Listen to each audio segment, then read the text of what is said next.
Hello there. Dr. Bill Crawford here, psychologist, speaker, author of 7 books, host of 2 PBS specials. Here again to bring you another tip on how to help you create the life you want. Today I want to talk about a subject that I've really never talked about before, but I think is pretty common to most of our experiences, especially some of those experiences that seem to be stressful, problematic, not what we want.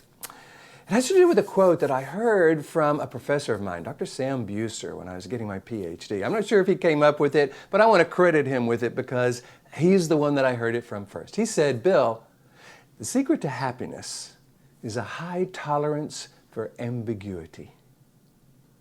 I love that because I think it speaks to how when we find ourselves in a situation where, we're just not quite sure what's going on, there's some ambiguity, often that triggers worry.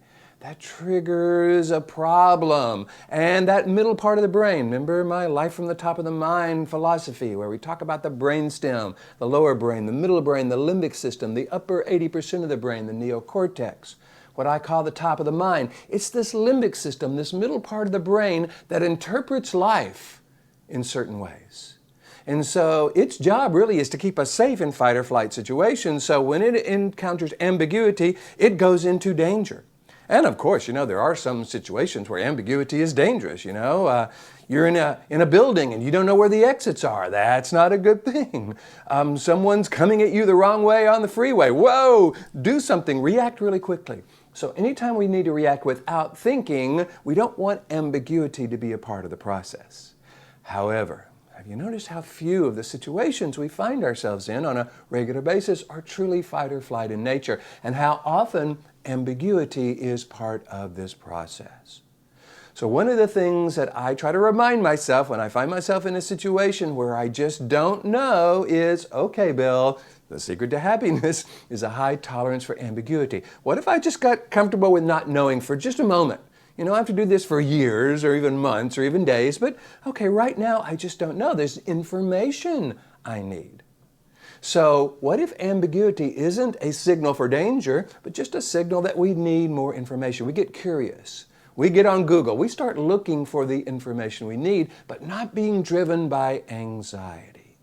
Because when we're driven by anxiety, we're not coming from this clear, confident, creative, learning part of the brain. We're coming from this reactive part of the brain. And we don't tend to do as good job as we would like in finding the information we need or using the information we need.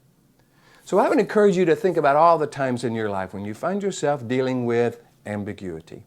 And what if that wasn't a problem for you, but okay, Bill, an opportunity to practice tolerance. The secret to happiness is a high tolerance for ambiguity. Would you teach that to someone you love? If you do, if you feel that would be valuable, I'm going to encourage you to begin to practice it in your life. Because the more we practice something, the more we train this middle part of the brain, this scanner, processor, router part of the brain, the limbic system, to actually start interpreting life in a different way. We create new neural pathways going from our limbic system up into our neocortex versus down into our brainstem. And in doing so, we actually rewire our brain. So if you've recognized that ambiguity is just a part of life and you want to be able to deal with it in the future in a way where it's not triggering some worry, frustration, stress, more anxiety, but instead curiosity or tolerance, I'm going to encourage you to practice this. And if you do, hey, let me know how it's working. I love to hear from the people who are using my methods and my philosophies in ways that serve them. In fact, if you want me to come and do a workshop for your organization that's all about how to train this middle part of the brain to actually engage the best of who we are, even in challenging situations, maybe especially in difficult situations, difficult people, all you got to do is go to my website, billcrawfordphd.com, or just Google Bill Crawford PhD. I'll come up on the first page. Hit the contact button, let me know what you're interested in, and I would love to talk with you about that. So in the meantime, here's to you bringing more clarity, confidence, creativity to everything you do. More clarity about ambiguity. Because sometimes the only thing we can be clear about is, I'm clear I don't know right now. But getting comfortable with that can bring us confidence and allow us to deal with that situation creatively. More clarity, confidence, and creativity to everything you do. And I look forward to seeing you in the next video.